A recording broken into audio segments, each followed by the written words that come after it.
everyone. Today we will discuss the change. Oh, here is my final program. And today we will discuss change in the racial relationship in 19th century America.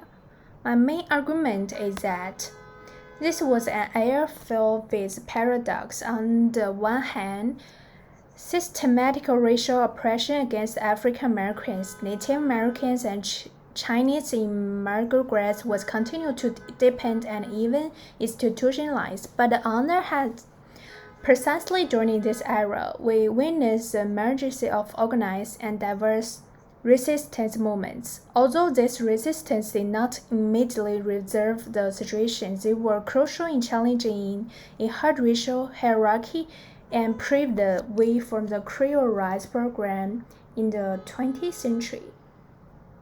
And to prove this point, I mainly rail on five pieces of resources. Okay, first let's examine how oppression was intensified and systematized. For African Americans, the 19th century began with slavery and ended with the Jim Crow era. The brief political rights granted to blacks during the Reconstruction period come and end with 1877 Compromise. Certain states began to pass laws to systematically implement racial segregation and deprive the black of the voting rights. In 1896, the Supreme Court in Supreme Court rules in the Plessy v. Ferguson case that separate but equal was in accordance with the Constitution, which opened the door for nearly half a century of legal segregation. As it was documented, lynching was another terrified tool of the institutional discriminations. For the Native Americans, the 19th century was a long period of racial exterminations and colonial warfare. After the failure of the civilizing policy, the U.S. government turned to military conquest and the reservation system. The 1897 Act attempted to decorate of the cultural and economic structure by distributing land, and the Woodney in 1890s was one of the last and the most brutal civilizations of the Indians, the Talicides. For Chinese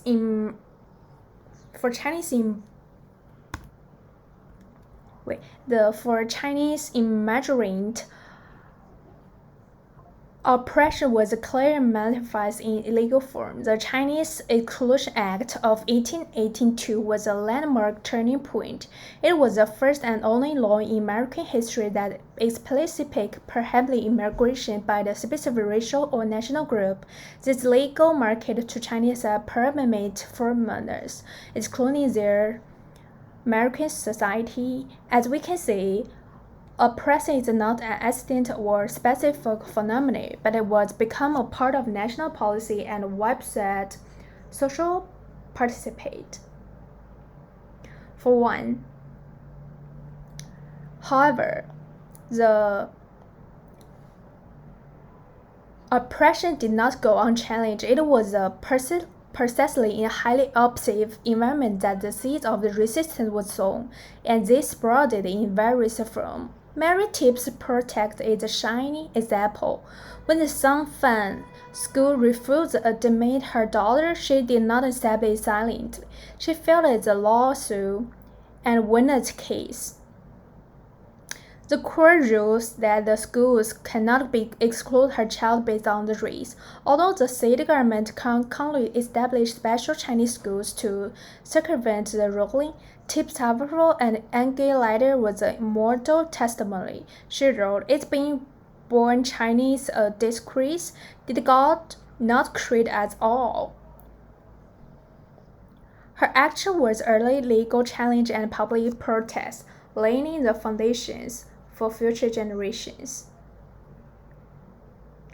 And in the source, In the South, the colored farmers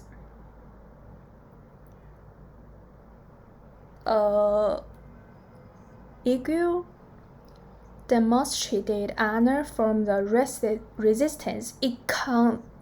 The solidarity, as the urgent letter described, black workers organized themselves and established cooperatives, attempting to break free from the econ control of landlords and matches.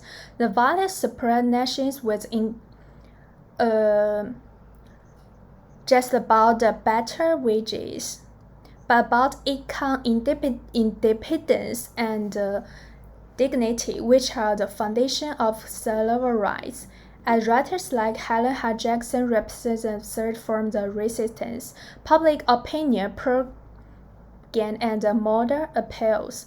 Her broke the shame of the century, the mystery document every treaty violated by the U.S. government and every massacre committed. Her target readers were the right elite in the North. She attempted to wake their countries with fact and moral indignations, transforming the issue of the indigenous people from a distant rest problem into a national moral stain.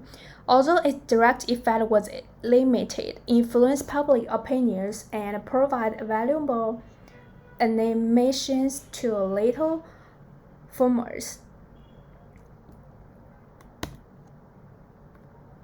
In these various forms of resistance, legal, economic, and public opinion space share a common future.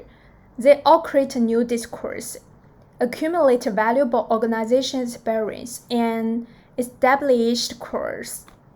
Racial networks of sympathies. This may not hold better of that time, but they paved the way for the establishment of the NAACP in the 20th century for the strategies of civil rights lawyers and for large-scale social movements. Therefore,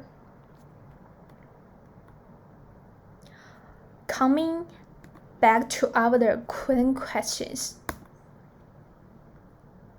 What change occurred in the racial relations in the United States in the 19th century? My answer is it went through a complex process where systematic operations of diverse resistance emerges and grows simulative.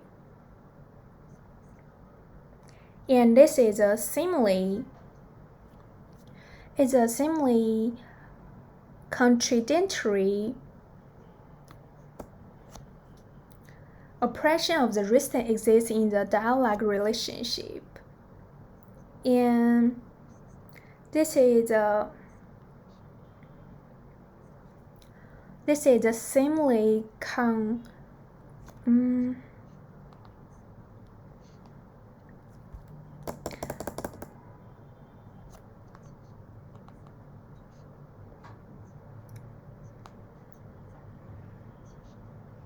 the more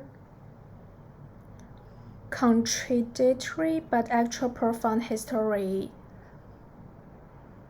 medical and the more sophisticated and cruel operation, the more realizer and create the resistance from its arm to space becomes.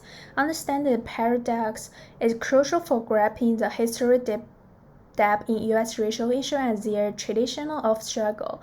It's real that program is never linear. Instead, it advances shows a difficult, ongoing dialogue between the oppression and resistance.